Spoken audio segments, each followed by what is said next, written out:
my favorite things about 3D printing is how customizable it is, from the machines themselves to the things that you make on them. My side quest this week has been making these pins to hand out at a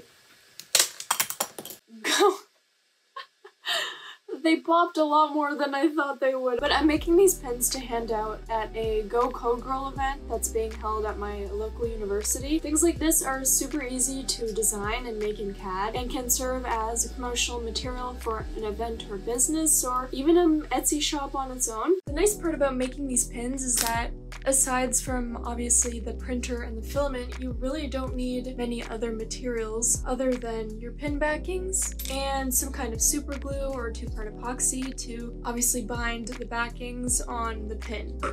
Even if you don't have a printer with a automatic material changing system like the newer Bamboos, you can still make multicolor pins by being smart with the heights that you extrude things at. Looking at this one, my base is blue, and then my next height in extrusion, which was 1 millimeter in height, is the white. And then I make the layers I want black, a little bit taller than the white, and then my highest extrusion is the yellow. You'll see when I show you guys how I modeled it.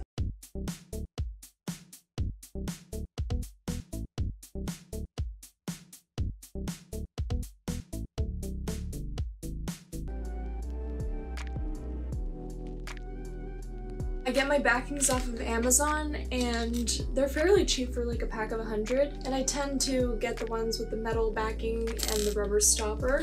I like the rubber stopper a lot better than the metal one, just because I feel like it has a better hold when you pin it onto something. If you're smart about how you design these pins, it can be really easy and quick. You'll see when I show you my on shape, I ended up having to trace my design by hand. When it came to making the pin design, I used free graphics from Flat Icon and designed it in Canva. It took me about 20 minutes to get a few iterations and come up with something I finally liked. Then I brought the design into Onshape, resized it to my liking, and traced it in a sketch, then extruded the features. It took me about 25 minutes to make the model, and I timed myself during the screen recording, so you can see. Slicing and starting my first print took about 10 minutes. So it took me about an hour to design, create the CAD model, and slice my pins, which isn't bad at all.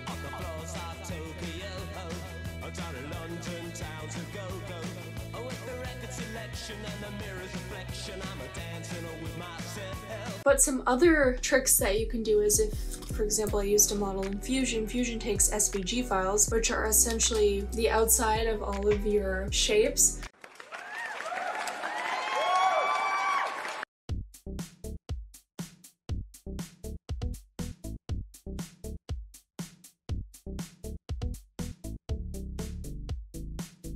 Basically an outline of your design, and it lets you select to extrude right away. You can do something similar in Onshape, but instead of using an SVG, you're limited to, I think, either a drawing or a DXF file. So there's a bit of a workaround, but it doesn't always work trying to convert your PNG design to a drawing or trying to convert your SVG to a DXF.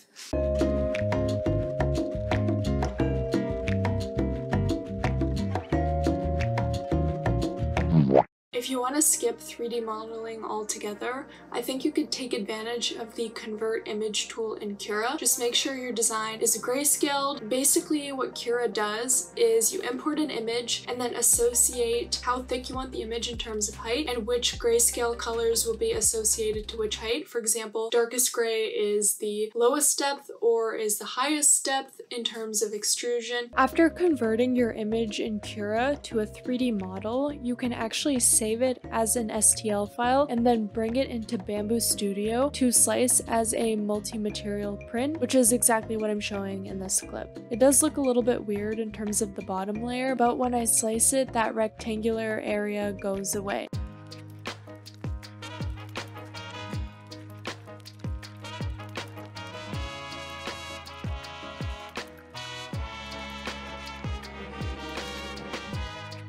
Editing Dora popping in here. I did have a poll go up on my community tab a couple of days ago asking what video I should upload next, and a lot of you voted on my 3D printed skateboard wheels video. That's still in editing / filming progress, just a little bit slower than other things. But yeah, it's kind of my mini update in terms of that video. This one is just like something I didn't plan to post, but still thought it would be useful since I'm always making pins for like different volunteering events. On that note, I've actually made pins before on this channel in one of my earlier videos called like how I use 3D printing for my business cards. The editing is rough, and so is my camera presence in that one, but feel free to check it out out of curiosity if you'd like.